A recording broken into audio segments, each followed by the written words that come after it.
Hello everyone, welcome to Hiran's Wow. In this video, I'm going to share how can we manage periods more effectively by adapting a few lifestyle choices.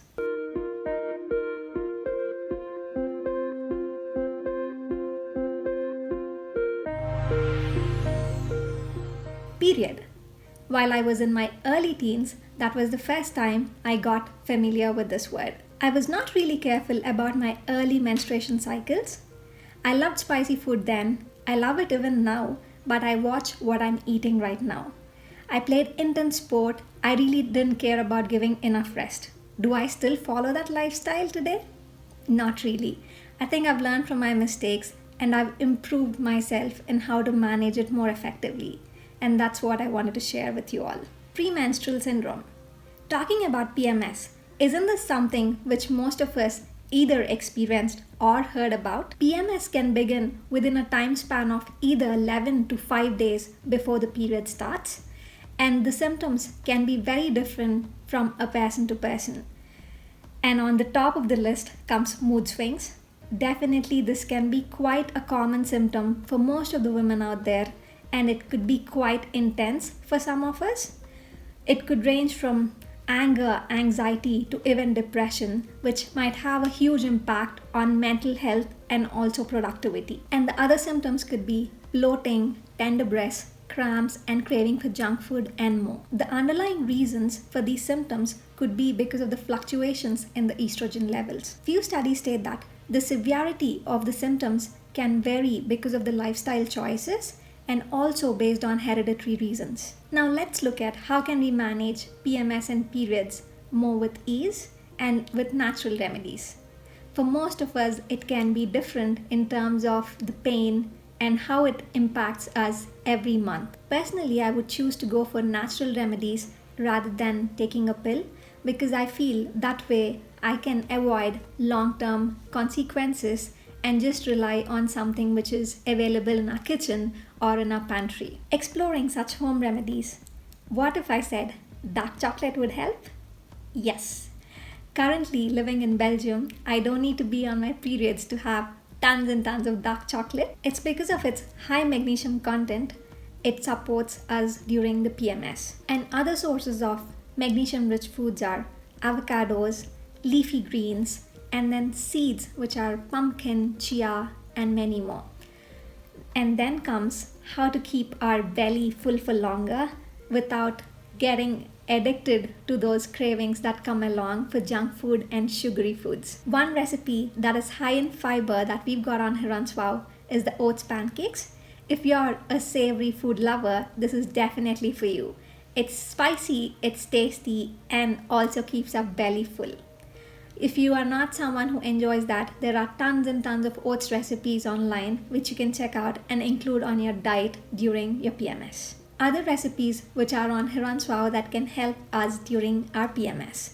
The first thing is salmon pan fry, which helps get our vitamin D, and then the moong dal dosa for its vitamin B6, and then the chunky guacamole for its magnesium. All these vitamins are very crucial to manage our mood swings and keep our estrogen levels at balance. To regulate proper blood flow during this time of the month, it is very essential to include high fluids in our diet, and also including apple cider vinegar is definitely going to aid in PMS. And then coming to the exercise part, WHO recommends at least having 150 to 300 minutes of moderate exercise within a week. I'm attaching the link for more clear details on how much exercise is needed. Now, how to manage effectively during the day of the period. So, one thing that works wonders for me is a heat compress. Making sure that we have that warm heat pad around our lower abdomen definitely is going to regulate the blood flow and ease the pain. Having this compress at least 2 to 3 times a day is going to ease the pain at the lower abdomen and also the lower back. And then moving on to the next tip, which is having nice warm cup of tea, either having ginger for its anti-inflammatory properties or chamomile and fennel seeds for relaxation of the muscles is definitely very useful. I've recently come across this fennel seeds and I've been using it for the last few months and it's been very helpful for me. And the third thing is massaging around the navel and also the lower abdomen with coconut oil or other essential oils like lavender and clove oil are proven to be very effective. When massaged in circular motions during the cramp or even before or after makes a lot of difference. And then exercising during the periods. Personally, I'm not a big fan of it. I rather prefer going for yogasanas, which we can literally do lying on our bed. Because for some people, it might be really uncomfortable to do exercises, but these yogasanas are really simple and help in relaxation of the muscles. I'm also mentioning the link in the description box, recommended by one of the experts. Hope it will be useful for you. Now comes the question of what to eat. Iron-rich foods like beetroot, spinach are highly recommended to ensure that we do not get anemic. Another recipe on Hiranswau which aids iron intake is the beetroot dal.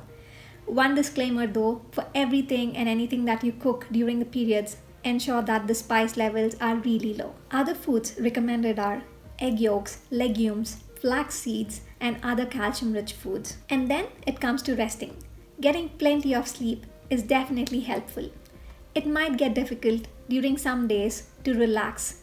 Taking a warm shower or bath and lighting a candle with essential oils and playing some nice subtle music is definitely going to make the evening better and make our mind and body relax. I've also come up with a short list of what needs to be avoided during periods. It needs a bit of planning to ensure that the stressful work is pre-completed, managing heavy workload, and also avoiding heavy lift training, avoiding alcohol and caffeine, processed and junk food, dairy products, fried and spicy food. As I've mentioned earlier, I'm a spicy food lover, but I still ensure that I'm watching the spice levels during this time of the month. Here are a few overall lifestyle changes for a better menstrual cycle.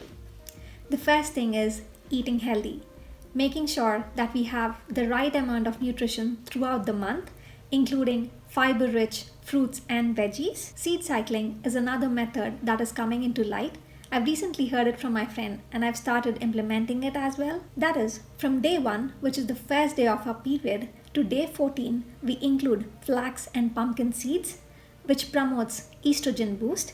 And then from day 15 to the day 28, we include sesame and sunflower seeds, which promotes progesterone boost. This method is known to regulate the hormonal levels. The next thing is staying hydrated. Having enough fluids throughout the day and also consuming water-rich fruits and veggies like cucumbers and watermelons is very essential. Next is doing regular exercise. Women who are doing moderate level of exercise are proven to have less severe symptoms.